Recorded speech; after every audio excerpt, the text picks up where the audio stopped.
दोस्तों इस अपडेट के माध्यम से अलग अलग दो इन्फॉर्मेशन हम लोग यहाँ पे कवर करेंगे। पहली इन्फॉर्मेशन आपके यहाँ पे सीएचओ कम्युनिटी हेल्थ ऑफिसर से आपके यहाँ पे संबंधित रहेगी।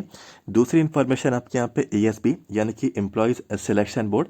जैसा कि आपको मालूम है ये सभी ग्रुप्स के एग्जाम्स आपके यहाँ पे कंडक्ट कराता है, तो इसमें ग्रुप 5 का भी दोस्तों आपके यहाँ पे परीक्षा आपके यहाँ पे रहती है। तो इससे संबंधित एक इन्फॉर्मेशन आपके साथ यहाँ पे मैं कवर करने वाला हूँ। दोनों ही जानकारी ऑफिशियल है, न्यूज़पेपर के माध्यम से ये दोनों इन्फॉर्मेशन आप लोगों को यहाँ पे मिलेगी। तो एक एक करके हम लोग यहाँ पे दोनों जानकारियों को देख लेते हैं। सबसे पहले दोस्तों आपको वीडियो को लाइक कर देना है और चैनल को अभी तक सब्सक्राइब नहीं किया है तो चैनल को सब्सक्राइब कर लीजिए। सभी तरीके की इन्फॉर्मेशन आपको यहाँ पे मिलती रहेगी और स्वास्थ्य विभाग में जितनी भी वैकेंसीज आ रही हैं वो वैकेंसीज के अपडेट भी आपको मिलते रहा करेंगे। तो वीडियो के नीचे जाएं, सब्सक्राइब के रेड बटन को क्लिक कर लें। चलिए शुरुआत करते हैं और बढ़ते हैं हमारी पहली जानकारी की ओर। तो पहली जो इन्फॉर्मेशन है ये ईएसबी के संबंध में हम लोग यहाँ पे इसमें इन्फॉर्मेशन को कवर करेंगे। देखिए सबसे पहले लिखा है कि ब्लैक लिस्टेड कंपनी एपटेक को दिया गया ईएसबी की परीक्षा कराने का ठेका। तो दोस्तों एक यहाँ पे कंपनी है एपटेक, ठीक है। तो अब ये जो एपटेक है, ठीक है, ये जो आपकी एजेंसी है या फिर मैं कहूँ ये कंपनी है, अब ये कंपनी आप लोगों की आगे आने वाली परीक्षाएं जो भी आपकी एग्ज़ाम्स हैं तो यही आपके एग्ज़ाम्स आपके यहाँ पे कंडक्ट कराए जाएंगे। और एपटेक को ही दोस्तों, ठीक है, ये जो एपटेक कंपनी है इसी को यहाँ पे टेंडर दिया गया है ईएसपी के जितने भी आपके यहाँ पे एग्ज़ाम्स हैं। जैसे कि देखिए रिसेंटली ग्रुप 5 का रिक्रूटमेंट आया, साथ ही साथ सुपरवाइज़र की वैकेंसी आई, ठीक है। अभी टीचिंग के लिए भी यहाँ पे कुछ यहाँ पे वैकेंसीज आई, ठीक है, सिलेक्शन टेस्ट आया।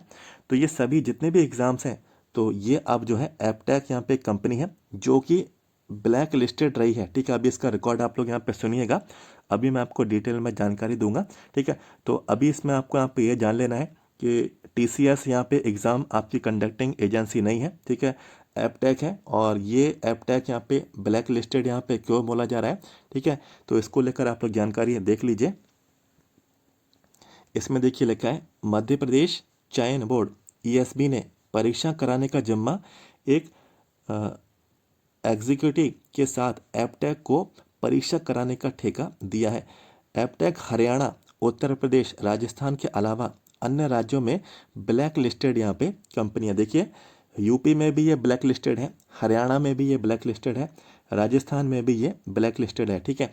जैसे आपको याद होगा सैम्स करके एक आपकी यहाँ पे एजेंसी थी, ठीक है, तो ये भी आपके एनएचएम के एग्ज़ाम्स कराती थी, कम्युनिटी हेल्थ ऑफिसर्स की वैकेंसीज आती थी और भी एनएचएम के थ्रू जो रिक्रूटमेंट आते थे। तो एमपी एनएचएम के रिक्रूटमेंट भी हुए, यूपी एनएचएम के भी आपके यहाँ पे रिक्रूटमेंट हुए। तो ये एजेंसी भी दोस्तों आपकी ब्लैक लिस्टेड यहाँ पे कर दी गई थी, ठीक है।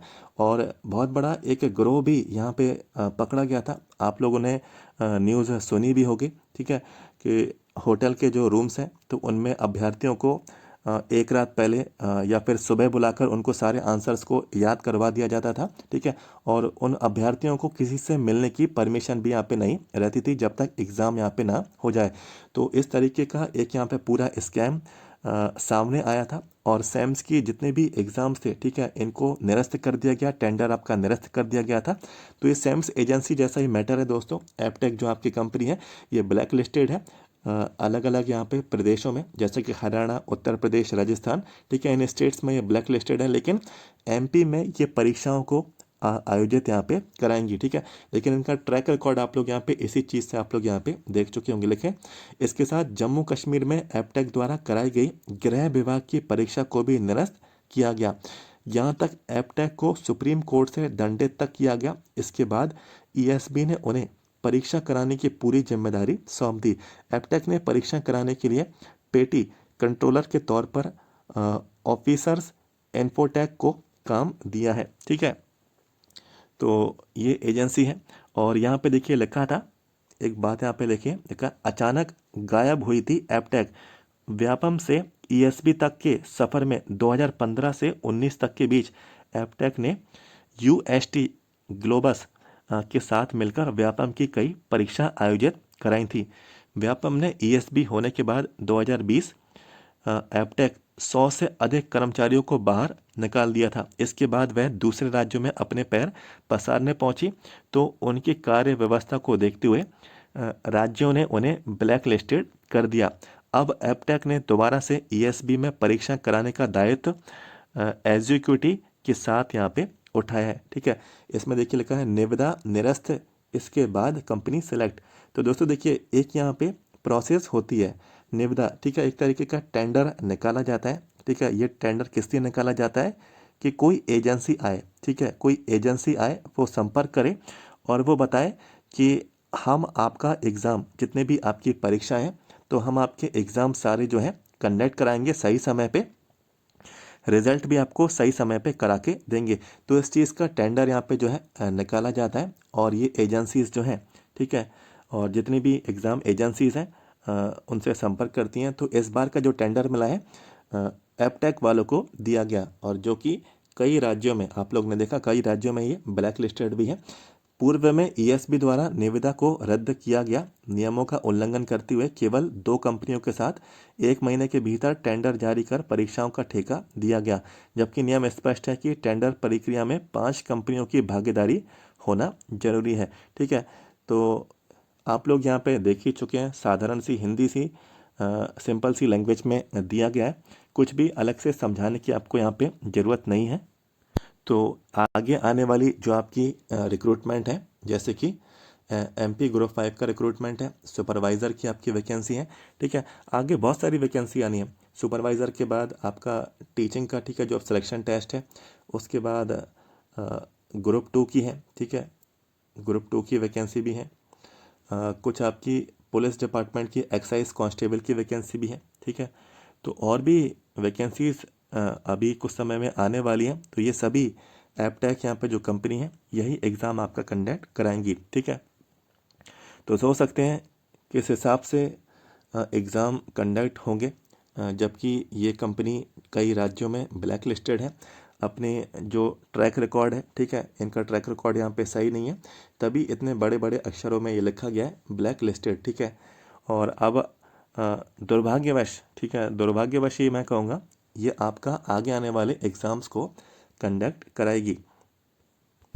तो ये तो थी आपकी एक जानकारी। ठीक है, और अब बढ़ते हैं नेक्स्ट जानकारी की ओर। यहाँ पे दोस्तों देखिए दूसरी जानकारी है, जल्दी से बताऊंगा। आयुष्मान आरोग्य जो मंदिर है, ठीक है, इनमें बोला गया है कि कम्युनिटी हेल्थ ऑफिसर्स की अनुपस्थितियों पर सीएमएचओ ने जताई नाराज़गी। ठीक है, तो कम्युनिटी हेल्थ ऑफिसर से संबंधित एक छोटी सी जानकारी है, आप लोग यहाँ पे देख लीजिए। मुख्य चिकित्सा स्वास्थ्य अधिकारी कार्यालय में दिए आदेश, तत्काल की जाए कार्रवाई। किस चीज़ को लेकर कार्रवाई है? देखिए लिखा है कि राजधानी में खोले गए आयुष्मान आरोग्य मंदिर में रोगियों का समय पर उपचार नहीं मिल रहा। सबसे अधिक परेशानियां ग्रामीण क्षेत्रों में आ रही। जिन सीएचओ कम्युनिटी हेल्थ ऑफिसर्स की यहाँ नियुक्ति की गई, वह भी समय पर नहीं पहुँच रही। 10 स्वास्थ्य केंद्रों में से इस प्रकार की शिकायतें मुख्य चिकित्सा स्वास्थ्य अधिकारी कार्यालय पहुंची। मरीजों को स्थानीय स्तर पर बेहतर उपचार देने के लिए राष्ट्रीय स्वास्थ्य मिशन ने आरोग्य मंदिरों का संचालन किया।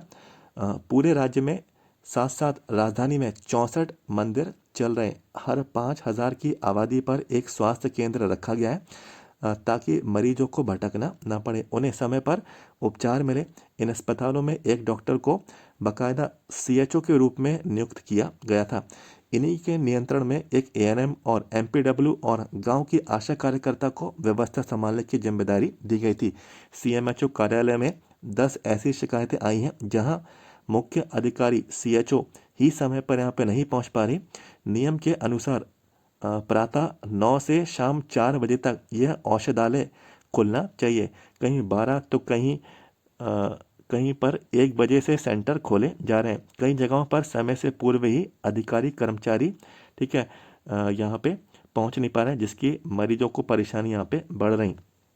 ठीक है, तो समय पे नहीं पहुँच रहे। करीब करीब 10 स्वास्थ्य केंद्रों में ये चेक किया गया है, और जो पेशेंट्स हैं, ठीक है, जिनको मदद मिलनी चाहिए वो समय पे मदद नहीं मिल पा रही है। और जो टाइम दिया गया है कि सुबह 9 बजे से पहुंचना है और शाम तक जो है वहाँ पे उपस्थित रहना है, औषधालय खुलना चाहिए। तो इस चीज़ में भी यहाँ पे कुछ शिकायतें यहाँ पे आई हैं।